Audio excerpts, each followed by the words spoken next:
¿Alguna vez has sentido miedo al regresar a casa? No porque algo te persiga, sino porque hay algo que no se siente bien. Esa sensación de que hay algo fuera de lugar, pero no puedes identificar qué es. En Okaeri tomamos el papel de un estudiante que regresa a casa después de la escuela. Un día como cualquier otro, en una calle tranquila e iluminada por el atardecer. La rutina de siempre: caminar hasta la puerta, abrirla y entrar a la calidez del hogar. Pero desde el primer momento en el que cruzas el umbral, algo se siente diferente. La casa está a oscura, demasiado silenciosa. No hay voces familiares ni el típico ruido de fondo de una casa habitada. Solamente el sonido apagado del viento afuera y el leve crujido de la madera bajo tus pies. Y conforme avanzas, empiezas a notar pequeños detalles que no deberían estar ahí. Objetos que han cambiado de lugar, muebles ligeramente movidos, puertas entreabiertas que jurarías que estaban cerradas antes de irte. Al principio puede parecer una simple confusión, hasta que los sonidos comienzan. Un susurro apenas perceptible, un chasquido repentino en la cocina, pasos, no los tuyos, de algo más. Algo está aquí, algo te observa. Lo interesante de Okaeri es que no necesita criaturas grotescas ni apariciones fantasmales para generarte miedo. No hay monstruos que te acechen, ni una sombra maligna en cada esquina. Aquí lo aterrador es lo cotidiano.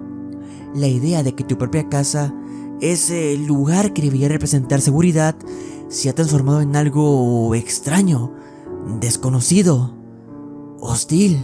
El título juega con el miedo psicológico de una manera sutil pero efectiva. ¿Cuántas veces has regresado a casa y sentido que por una fracción de segundo que algo estaba diferente? En Okaeri se amplifica esa sensación, convirtiendo lo familiar en una pesadilla silenciosa. La ambientación de este título es la clave. En esta experiencia nos situamos en una casa japonesa tradicional, en un espacio pequeño pero lleno de detalles que refuerzan la atención. Las luces tenues, los pasillos angostos, la disposición de los muebles, todo está diseñado para hacerte sentir atrapado y vulnerable. Aquí no hay música que te advierta de un peligro inminente, solo el sonido del viento golpeando las ventanas, el zumbido de una bombilla que parpadea, el crujido de la madera bajo un peso invisible, y cuando el silencio es interrumpido por un ruido inesperado, el impacto es brutal. El juego toma inspiración directa del terror japonés. Películas como Ju-On o Ringu han demostrado que el miedo no necesita sustos baratos ni efectos exagerados. Lo que realmente asusta es la construcción de una tensión lenta y progresiva. También el uso inteligente del sonido y una sensación de que algo está cerca, aunque no puedas verlo. Pero lo más perturbador de Okaeri no es la atmósfera, sino su desenlace. A medida que avanzas, las piezas del misterio empiezan a encajar. La historia, que parece una simple experiencia de casa embrujada, de repente se vuelve mucho más personal. No quisiera entrar en spoilers, pero digamos que el verdadero horror no es sobrenatural, sino humano. Cuando el juego termina, no hay una respuesta clara. El juego te deja con una sensación de vacío, de pérdida, de miedo. Un miedo que no desaparece cuando cierras el juego, porque toca una parte muy real de nuestra psique, el temor a perder aquello que más amamos.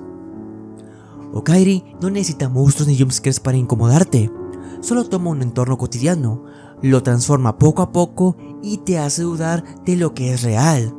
Un terror sutil, pero que se queda contigo mucho después de haber apagado la pantalla.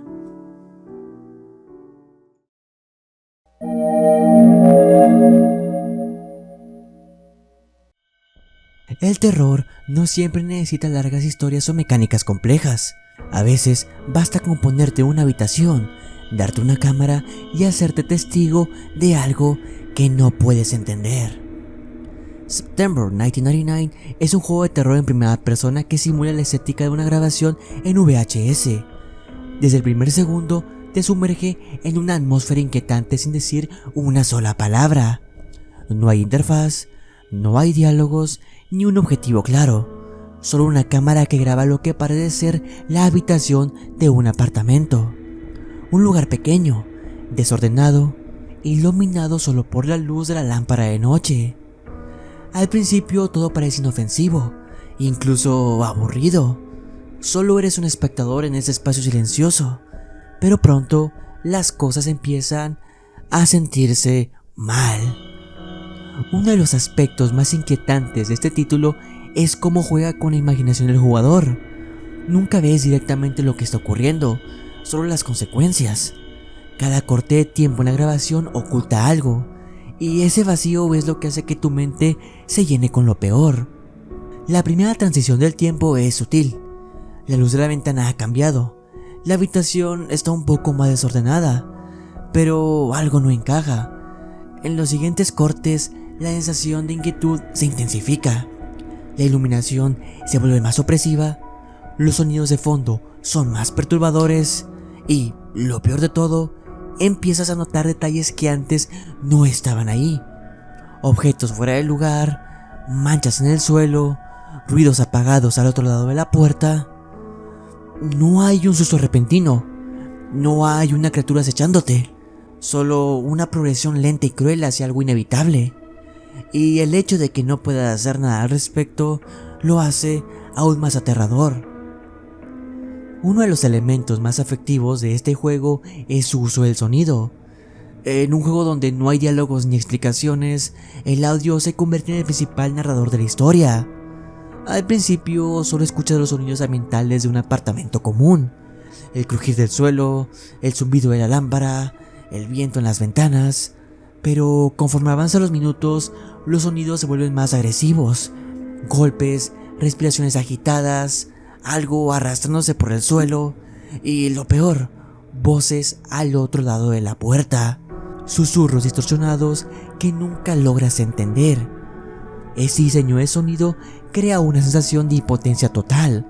No puedes salir, no puedes intervenir, solo puedes mirar mientras la historia se desenvuelve ante ti y esperas lo peor. A pesar de su corta duración, September 1999 dejó una gran impresión en la comunidad del terror. Su innovador uso de la narrativa ambiental y la estética VHS lo convirtieron en una experiencia única, una que no depende de mecánicas complicadas o historias elaboradas para generar miedo. Es un recordatorio de que el terror más efectivo no siempre es aquel que te muestra el peligro de forma directa, sino el que te deja atrapado en la incertidumbre. Un terror en el que tú eres el testigo silencioso de algo horrible y no puedes hacer nada para detenerlo. En solo 5 minutos, este título logra lo que muchos juegos de terror no pueden hacer en horas: perturbarte y dejarte con una sensación de incomodidad que se queda contigo mucho después de que termine esta experiencia. Cuando la pantalla finalmente se apaga, no hay una resolución clara, no hay respuestas, solo la certeza de que algo terrible ha sucedido y la inquietante sensación de que, de alguna manera, fuiste parte de ello.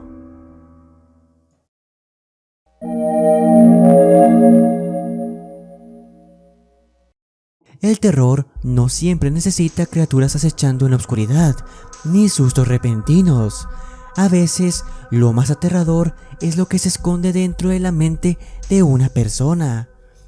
The Static Speaks My Name es un juego de exploración en primera persona con un enfoque en la narrativa psicológica. No hay monstruos ni jumpscares, pero la sensación de inquietud es constante. Nos ponemos en la piel de un hombre llamado Jacob, un artista obsesionado con una sola pintura y atrapado en una rutina que esconde algo profundamente perturbador. Desde el momento en el que el juego comienza, la atmósfera es opresiva. Estamos en un espacio vacío, flotando en la nada, mientras un texto en pantalla nos da el nombre de Jacob, su edad y su causa de muerte. Es un detalle que apenas dura un segundo, pero que ya nos da una pista de lo que está por venir. Luego despertamos en el apartamento de Jacob, una habitación oscura, desordenada y sin vida. De pronto suena una alarma. Nuestro primer objetivo es algo tan simple como desayunar. Pero desde el primer momento hay algo inquietante en el ambiente. El apartamento parece común a simple vista, pero algo no encaja. Conforme exploramos, los pequeños detalles empiezan a revelarnos una verdad incómoda. No hay comida en la nevera, excepto un solo elemento: un pez en una pecera. Esa es nuestra única opción. Si queremos comer, debemos tomarlo. Pero eso no es lo único extraño. Cada rincón de la casa está invadido por copias de la misma pintura. Una imagen simple de unas palmeras reflejadas en el agua. Parece una imagen sin importancia, pero al observar más de cerca empezamos a notar detalles perturbadores. La casa está llena de notas, teorías y conexiones hechas con hilos y papeles pegados a la pared. Jacob no solo admiraba esa pintura, estaba obsesionado con ella. Algunas puertas están cerradas con tablones, como si estuviera evitando algo, o tal vez como si estuviera tratando de mantener algo adentro. La televisión está encendida, pero solo nos muestra estática, y los pocos textos que encontramos en la casa revelan pensamientos oscuros, desesperación y una mente que se ha ido hundiendo lentamente en la locura. Lo más perturbador de este juego es que nunca nos dicen explícitamente lo que está ocurriendo. No hay un narrador explicando la historia, ni escenas dramáticas. En su lugar, el juego nos deja descubrir la verdad por nosotros mismos, interpretando los pequeños detalles en el entorno. Poco a poco nos damos cuenta de que Jacob no es solo un hombre obsesionado con una pintura. Su vida se ha reducido a un ciclo vacío, una rutina que sigue mecánicamente sin propósito. El juego nos hace completar tareas mundanas, como usar la computadora o ir al baño, pero cada acción se siente más pesada, más incómoda. Es como si estuviéramos viendo los últimos días de alguien que ha perdido toda la esperanza. Y entonces llega un último objetivo: usar la puerta de la habitación oscura. Sabemos perfectamente lo que esto significa. No lo dicen directamente, pero lo sentimos. La forma en la que el juego nos ha llevado hasta este punto, la acumulación de detalles inquietantes, la ausencia de una salida, todo nos conduce a un desenlace inevitable. Cuando entramos en la habitación, la pantalla se oscurece. A esto le sigue un sonido sordo, un vacío absoluto, y luego solo silencio. Pero el juego no termina ahí.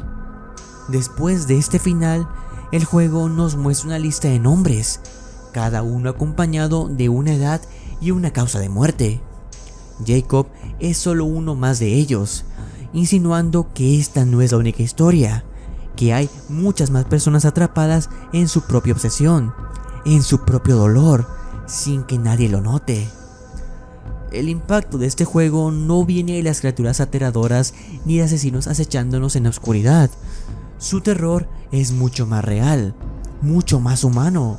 Nos enfrenta a una realidad incómoda, la desesperación, la soledad y la obsesión que nos consume hasta que no queda nada.